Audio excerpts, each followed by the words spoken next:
Welcome to Busted Speakers. I'm Kush, And I'm Alex. and today we're going to be reviewing Dive Medicine Chapter 1 by Apathy. So Apathy is a boom bap East Coast hip hop artist. He's known for a lot of his like more old school style beats. I compared him a lot in the Your Old Drew review. I thought they were very Yeah, similar in stylistic choices. So at right after the review, Alex was like, "Well, what albums do you want to review next time?" And I found this one. He's coming out with this album, and I was like, "It seems pretty relevant. We can do it." But I didn't realize that this was a completely instrumental album. It's just him doing production. He's not even rapping on it. So it might. So I know this is Alex's first introduction to it, but I think it might. It's probably a weird introduction, but I think it really does showcase how good of production he has. Because every song on here is just absolutely fantastic in terms of production. yeah. He's like a. So he usually raps, right? He Like does. usually. All his other albums have raps on them. Yeah, because this is all instrumental hip hop, and it's it is a really good showcase for just how great he is at producing these beats. So yeah, I really liked this album because he basically samples a lot of old soul sounding guitar lines, piano pieces, bass lines, and these beats are really funky. Like I'd like these beats as the backgrounds of busted speakers. I don't know if he'd be down for that, but we'd be honored if that could ever happen because these are just some of the dopest beats I've ever heard. Like, and maybe it's just because I'm singling them out because there's no one rapping over them. Obviously, Kanye West has makes great beats as well, and obviously loads of other people, producers like Mike Will Made It and Zaytoven or whoever else. Even Jay Dilla, old Yeah. classic instrumental hip hop artist. That's who this reminded me of most, even though I haven't heard that much of Jay Dilla. So, and I do like the album cover of him like as a deep sea diver going through records as if those are the ones he's going to sample. That's a really good album cover, I'd have to say. Yeah, I think I noticed a lot of like jazz and funk influences on a lot of these songs. Uh, the end of me was like just straight up just a funk song. It was barely a rap. Uh, It he was, yeah. he added some rap influences, but like it's very dynamic and it's dancey and it's funky and if you want to check out his other raps, which I highly recommend because his beats are very similar to the ones he made on here. Well, not like similar, but like in the same style. Right. Yeah, this just made me want to check out all of the old soul stuff he's sampling. Like the end of me, like you say, that sounds like one of the best soul songs ever. It sounds really great. But I don't know any of these songs. I don't know any of the things he samples, and that's good because that makes this sound more new to me. But and some of these he just doesn't change up much. Like I'm pretty sure the end of me has most of the song's hook and best vocal parts in it. And Yeah. he does have some like glitches and he loops and rearranges the like horn section as like a little bookend of the vocal sample. Hmm. This Yeah. does sound like he's like riding on the original's quality, but he works it in a such a way that it works. But okay, here's my one problem with this. So instrumental hip hop obviously is different from Plunderphonics because he makes the beats himself, while Plunderphonics they have to make the beats from other artists. Kind of, is that Yes. right? So if this is instrumental hip hop, you could feasibly get people rapping over these, obviously. Yeah. Some of these sound too busy and too much going on for people to rap over. Like he has vocal samples to the point where it just sounds like vocals. One of these songs, "Real Cool," that comes so close to just being a normal rap song to me. It's got Yeah. vocal samples the whole way through. You'd have to turn those down volume-wise, way down, to even consider rapping over that. I actually Still, thought obviously, really cool. yeah, I thought Real Cool was one of my favorite songs in this record. Uh, it had like a more jazzy style beat, and I think the one part was like he's like, "I had a dream," and the guy goes, "What kind of dream did you have?" And the guy goes, I dreamt that I was real cool." Uh, I thought that was really fun and really interesting. I think the way he integrates vocal samples, they don't take away, they don't steal the show from the instrumentation, but the vocal samples really complement the instrumentals that he makes, which I think is the best part about this. Yeah. I did like that song. It's just I don't understand why they're so prominent in the instrumental part of it. If these could be rapped over, obviously, maybe he is making these not to be rapped over. They're just songs by themselves, obviously. That's fair, but some of them you can definitely be like he could definitely rap over them. Like I want to say the song "Subterranean Meditation." Oh yeah, that's a That good was a one. weird song, and I think that was something that I could see Kendrick Lamar rapping over. Like that's immediately who I thought of, someone who would, like that would be doing the production. That someone who could use that production. Uh, I like how he drives a lot of these songs with live instrumentation rather than just using like a what do you call it, the fake like I don't know, a sampled yeah, instrument. you know what I'm talking about. Like he uses like live instrumentations like guitars and drums and uh, Yeah, he basses could and stuff. program these. He could be, but it sounds more real than I think just in terms of True. the listening to it. Um, I think just the samples he uses, like the very first song is like a how to scuba dive sample where the guy's just talking Yeah, about how I to scuba really dive, like that. and the meditation one's talking about like oh the soul and it the man is talking about like the soul and how the soul impacts everyday life choices and stuff like that. It's really weird. I don't know. I thought it was really weird. I thought it was really cool that he puts things that are typically not rap music related into a hip hop beat.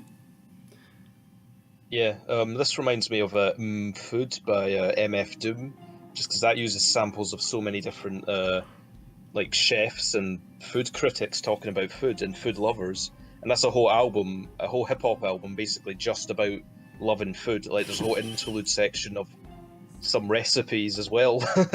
That reminded me of this, just how much he's using these different vocal samples so prominently. Okay, so I like every song on here. It'd be hard for even the worst rapper ever to ruin these, like because There's one. the beats are so good. There's Okay, yeah, I'm pretty sure I know what song you're talking about. Is it "Defenders of That Way of you Life"? knew it, Alex. You knew it. Yeah, okay. This I'm pretty sure this takes a King Crimson vocal and Chipmunk voices it. What's going on? This is a weird one.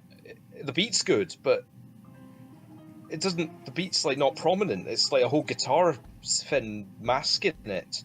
What is he doing? I feel like I'm missing something. I really do. I don't get this. I'm pretty So sure it's a King Crimson vocal. I thought that song. I didn't catch the King Crimson vocal, but I think the screeching electric guitars were a curveball for sure because everything else has been completely different. But I like that he can use so many different styles of music and turn them into hip hop beats. The problem was the chipmunk vocals. Yeah, They were almost an earache to listen to just because they were so high pitched. Um, but I think yeah. the instrumentation does balance it out a little bit to the point where it's bearable. But I think in terms of the album, it doesn't take away much because there's like 14 other fantastic songs that are just Yeah. so fun to listen to.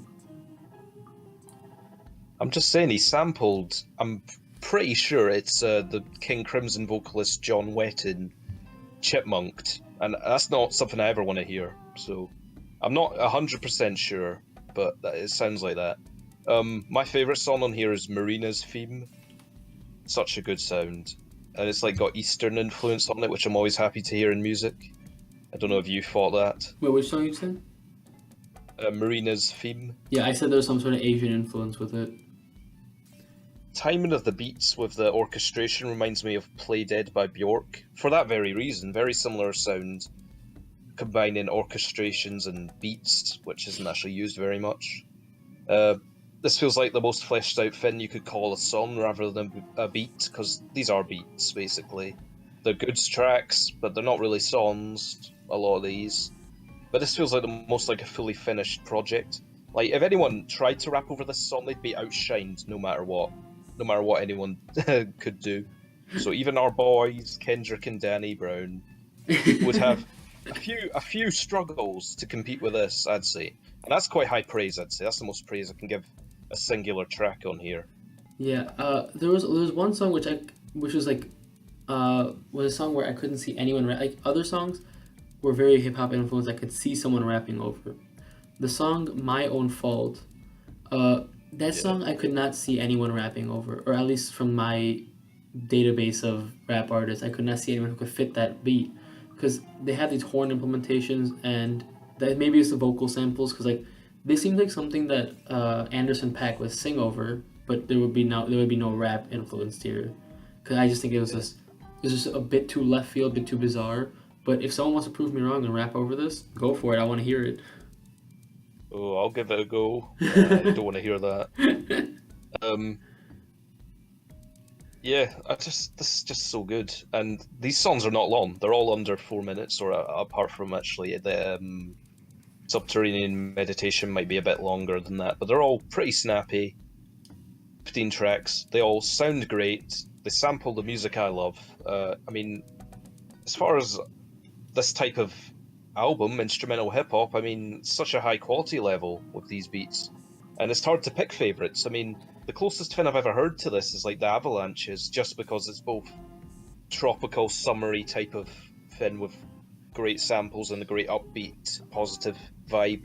Although obviously the Avalanches is more, I don't know, more weird than this, less actually beat centric on some songs, and completely plunderphonic-y.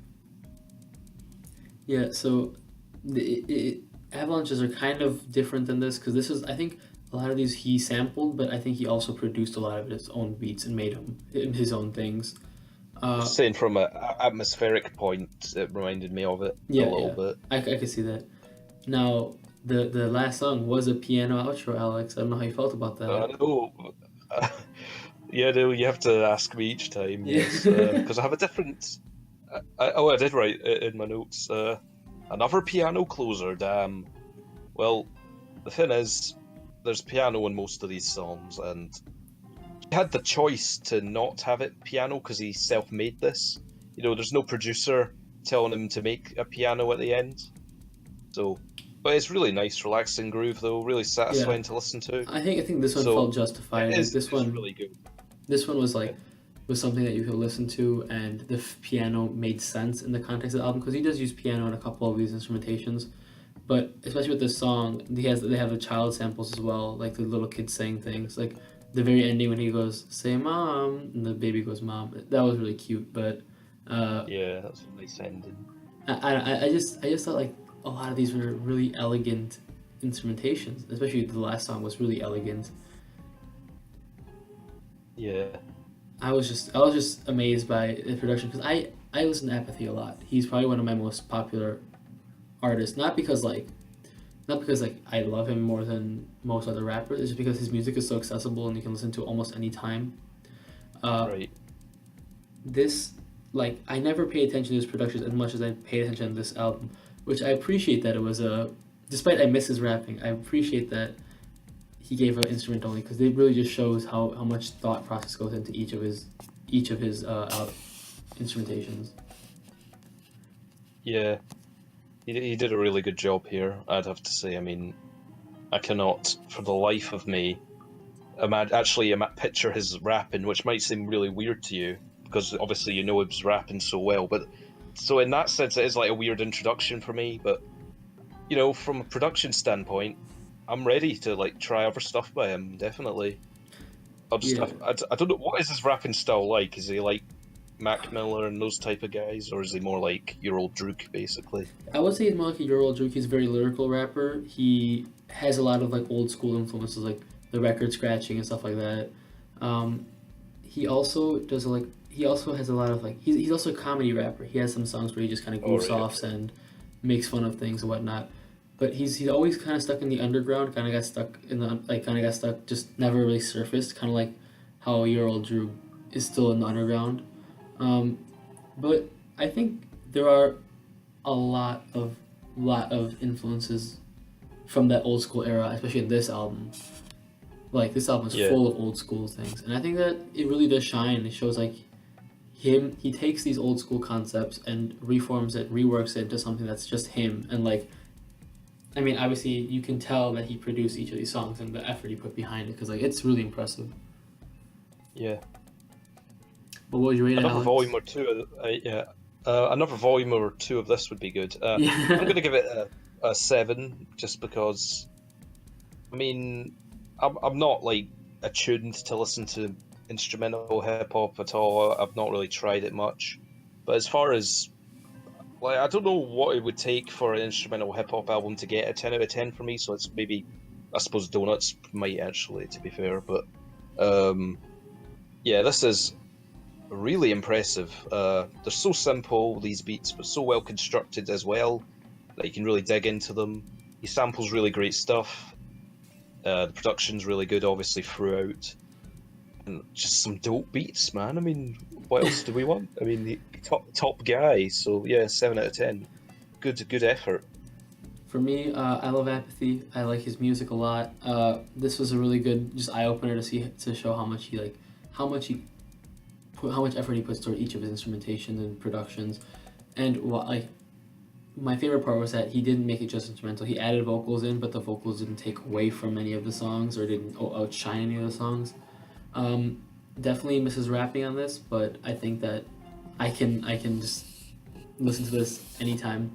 The only problem is that the replay value here is very low for me. I don't see myself going back to Right. these instrumental songs as much as his actual rap songs because like those are more engaging, more interesting to listen to. But Yeah. definitely like if I want to listen to instrumental rap, this is one of the albums I'll come to as well as obviously Donuts. But